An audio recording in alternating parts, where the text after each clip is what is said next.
What's going on there, YouTube, and welcome back to another comic book video. Okay, guys, so we are going to do X-Men number 11 as a way to continue our coverage over the Dawn of X era of X-Men comics, but to also continue our coverage over the Empyre event that we are also covering. But with that being said, like I said, we pick up with X-Men number 11, and let me tell y'all right now, this book is amazing.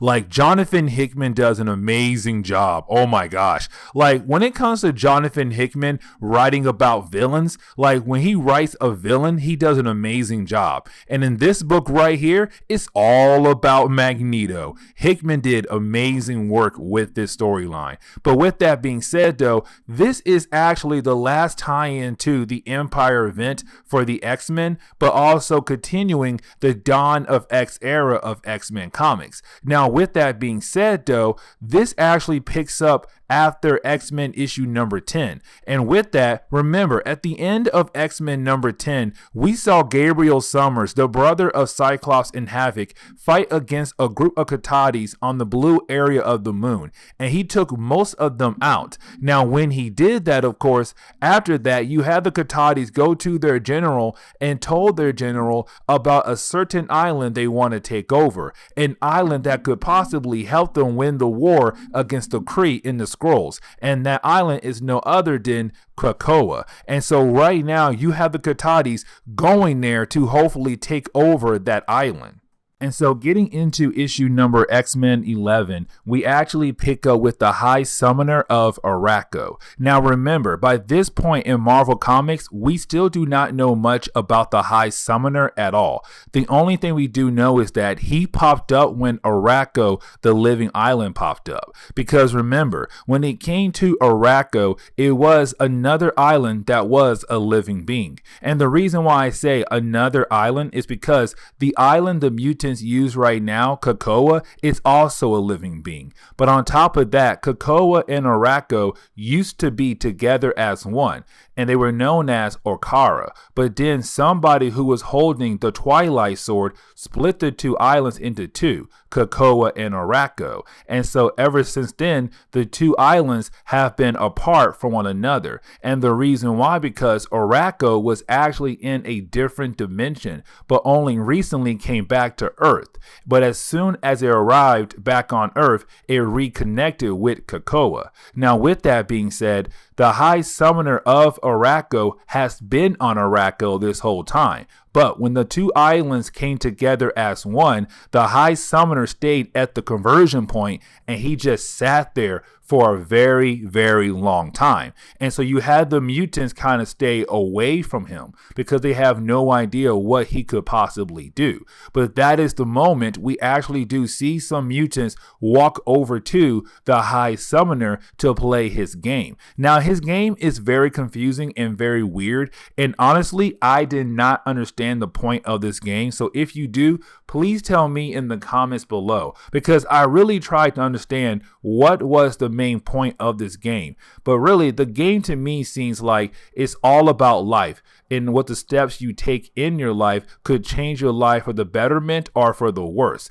But with that being said, though, while you have some mutants from Krakoa playing the game with the High Summoner of Arakko, that is the moment you do have some Catatis ships about to crash onto Krakoa. But before we're able to see what happens when the Catatis arrive on Krakoa, we actually jump forward the next day and we pick up with Exodus. Now, the reason why we pick up with Exodus is because Exodus is right now talking to a bunch of children. Now, there is something I do want to mention about Exodus. When it comes to Exodus, he is literally Magneto's #1 fan. Like, if there was a fan club for Magneto, you have Exodus as the club leader because he just loves Magneto no matter what. But with that being said, though, you do have Exodus telling the children a story, and the story he's actually telling the children is about Magneto and how Magneto protected Krakoa from the attack of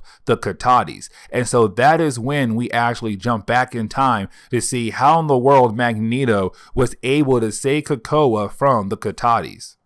So that is when we jump back in time, back to the point where the Katatis are beginning their attack on Krakoa. And so while they're attacking the island, you do have the mutants trying to escape the island, trying to get to their safe areas before they are wiped out by the Katatis. But you do have Magic run over to Magneto to tell him what is happening right now, that right now the island is under attack and they need his help. Now remember, when it comes to Magneto, he is an Omega level mutant, meaning that he is very, very powerful. So powerful that you have Johnathan Hickman about to show us how powerful this character could truly be. And so with that being said, you do have Magneto put on his old outfit. And the reason why I say his old outfit is because over the years in Marvel Comics, he had different outfits. His old school one was the red and purple. Now, over the years, he had black, he had white,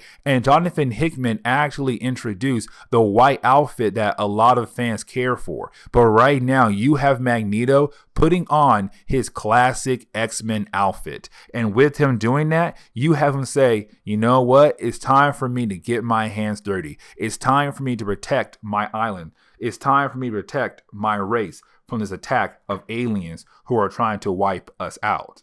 Now, this is the moment you basically have Johnathan Hickman show us why he is one of the best writers when it comes to writing about a villain, especially a villain like Magneto, because you do have Magneto call up the Stepford Cuckoos. Now, remember, the Stepford Cuckoos are basically the clones of Emma Frost, but at the same time, they're like her daughters as well. But with that being said, though, you do have Magneto use one of the Stepford Cuckoos because there's 4 of them to contact another Stepford Cuckoo. Now, here's the thing though. All 4 Stepford Cuckoos, they share a hive mind. But with that being said though, the reason why Magneto used one to contact another one is because the second one is actually with another character, and that other character is Magma. Now, we have talked about Magma over the years over our coverage over X-Men comics, but basically Magma can control magma of the earth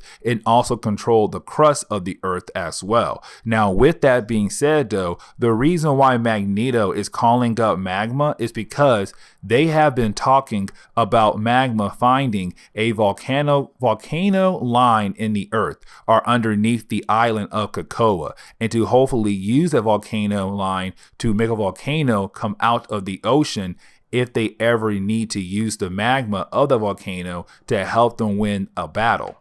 And this is where you have Magneto show us how smart he is, but also how great he is as a protector of his people. Because with the magma being in the sky and just falling all over the place, you didn't have Magneto use the same Stepford Cuckoo that was with him to contact a third Stepford Cuckoo. And the reason why, because that third one is with another mutant, and that mutant is Iceman. And he basically tells Iceman to use his ice powers to kind of freeze the magma, to kind of cool it out a little bit. And the reason why, because with the magma and the ice, you basically made metal. And with Magneto, that is what he needs to be a very powerful character. A bunch of metal all around him. And so with all the metal around him, he was able to just take out literally almost all of the Katatis that was on this island trying to take over Krakoa. He wipes them out completely. They do not stand a chance at all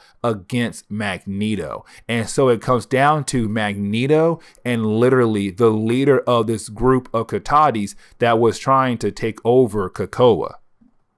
Now, you would think that we would get some big epic battle between Magneto and the leader of this group of the Katatis, but we don't. Instead, what happens is you have Magneto just continue to throw satellites down left and right on top of the leader of this group of the Katatis. And honestly, this leader, he can't do anything at all except just stand there and take all these different hits by Magneto. well. And while you have Magneto doing that, you actually have Magneto tell one of the Stepher Cuckoos to call up the different governments that own the satellites that he's using right now as weapons to apologize for using them. And so with that being said, though, this is honestly where the story ends, because after Magneto takes out that leader, you then have Magneto lead the forces of X-Men characters against other forces of the Catatis